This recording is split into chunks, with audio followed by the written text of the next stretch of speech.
Recording 1.2. What are brands and why do we need them?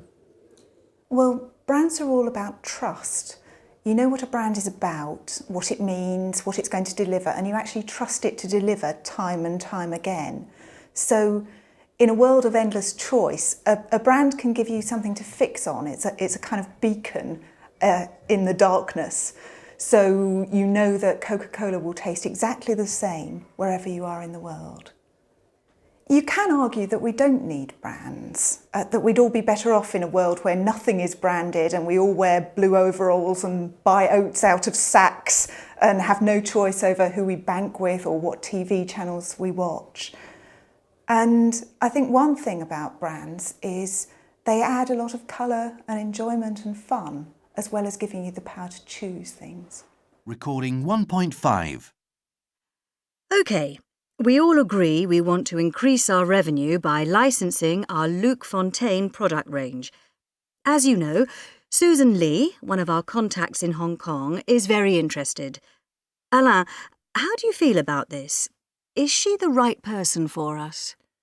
Definitely. In my opinion, she's ideal. She's well known in Asia. She's got an excellent reputation in the industry.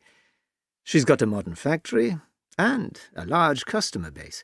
I'd say she's just what we're looking for. Right. Valerie, what do you think? I agree, because she's very good at marketing. I've met her several times.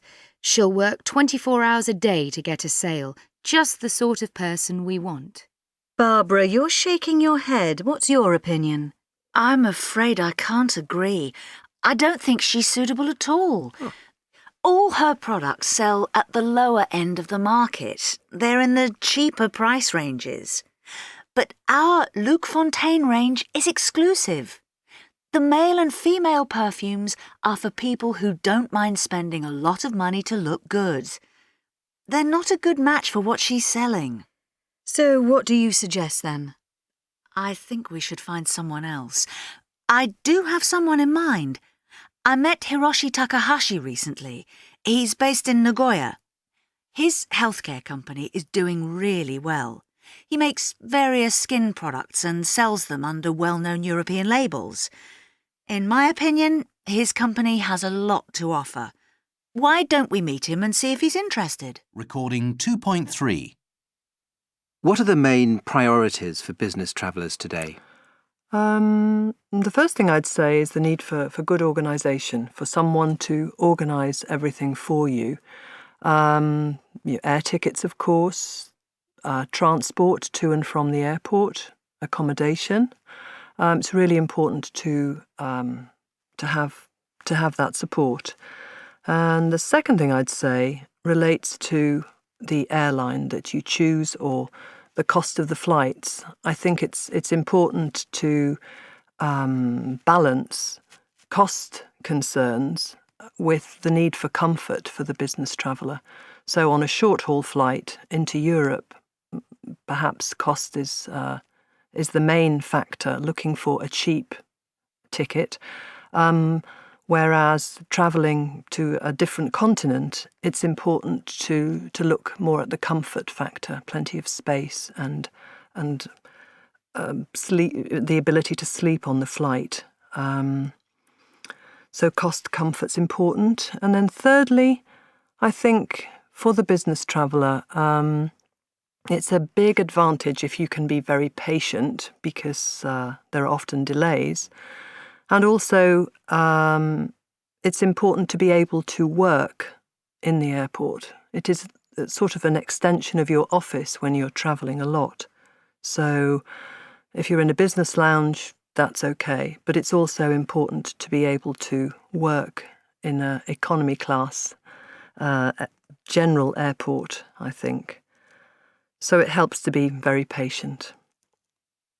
With new communications technology, do business people need to travel so much?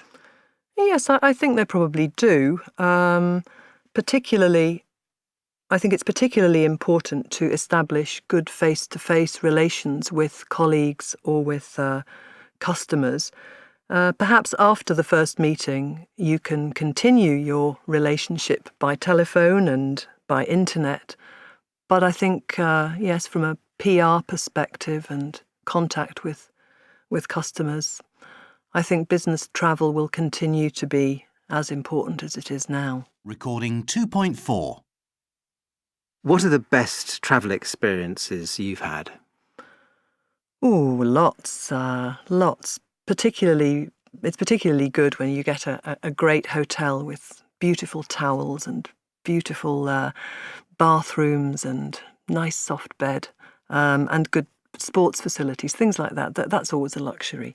And the Virgin Lounge, I think, that's a good experience with all the high-tech things. I like that. What are the worst?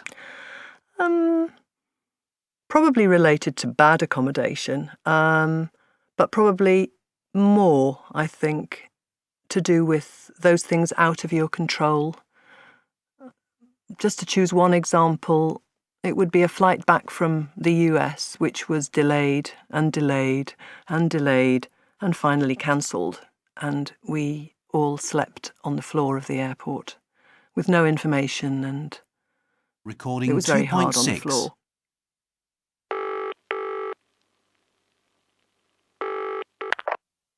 Good morning, CPT. How may I help you? It's Philippa Knight here. Could you put me through to extension 281, please? Certainly. Putting you through.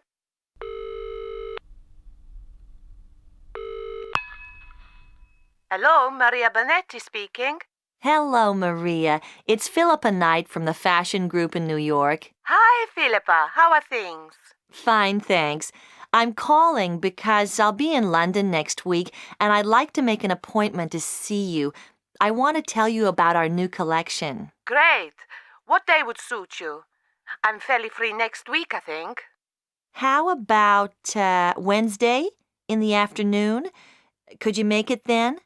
Let me look now. Let me check my diary. Oh, yes, that would be no problem at all. What about 2 o'clock? Is that okay? Perfect. Thanks very much. It'll be great to see you again. We'll have plenty to talk about. That's for sure. See you next week then. Right. Bye. Bye. Recording 2.7.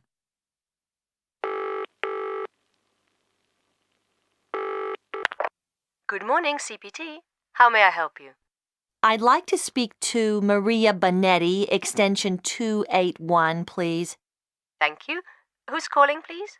It's Philippa Knight from the Fashion Group. Thank you. I'm putting you through.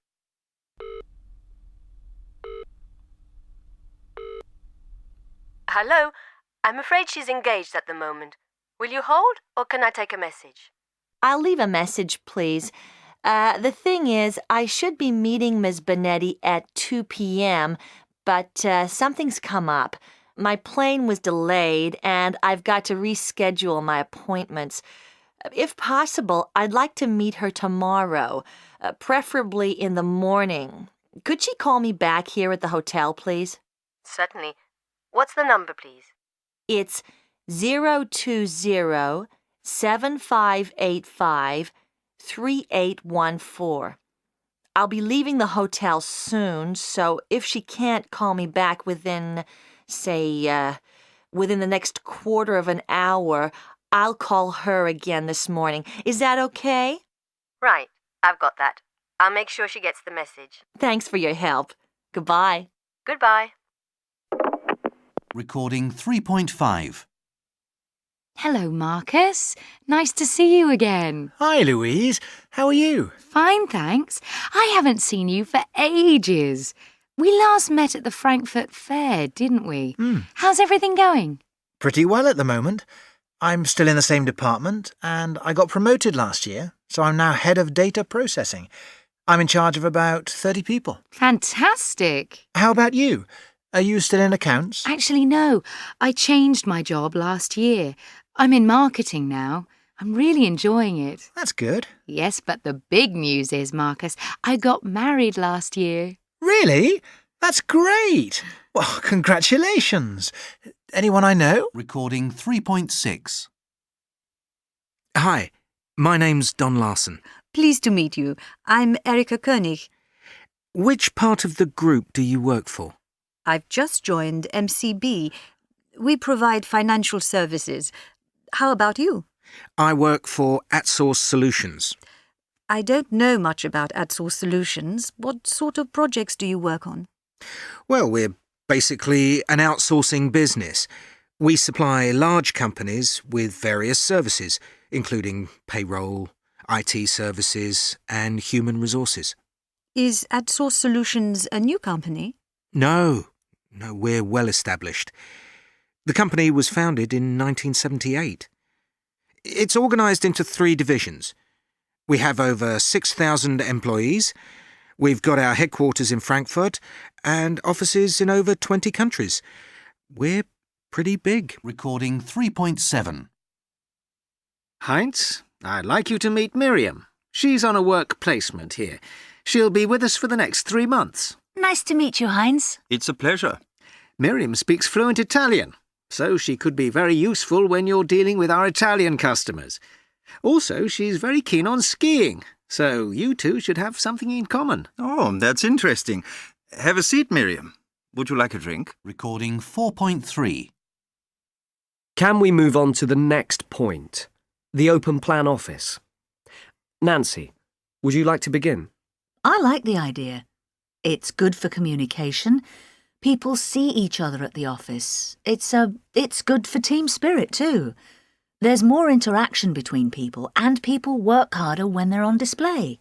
I'm not sure I agree with you there. With open plan offices, there's a problem of privacy. OK, Max, thanks.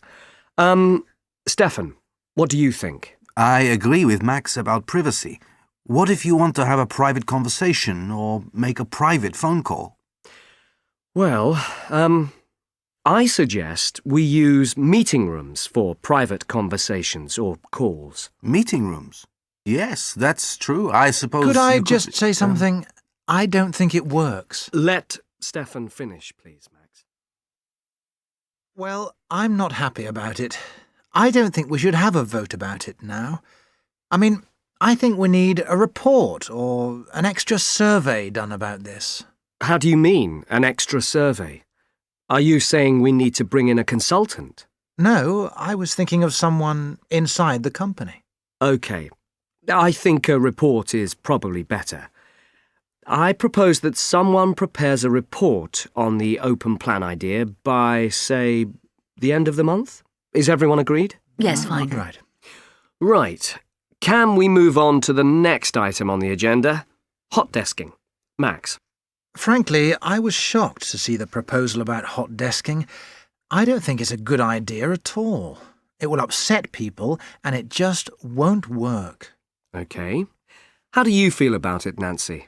I'm pretty sure hot desking won't work unless we have an open plan office. I don't think hot desking works in closed offices. Sorry, I don't follow you, Nancy. What exactly are you saying? What I mean is, we could change to an open plan system, but I'm against introducing hot desking now. It's not good to change everything too quickly. Staff need time to get used to changes. Unit 5. Money. Recording 5.1. Yahoo has strengthened its European presence with a €475 million acquisition, that's a $578 million acquisition of Kelku, the French-based online shopping service. The European online retail market is forecast to grow to €107 billion in the next 3 years. The Nikkei 225 average climbed 0.7% to 11,364.99, while the Topix index rose 1.2% to 1,145.95.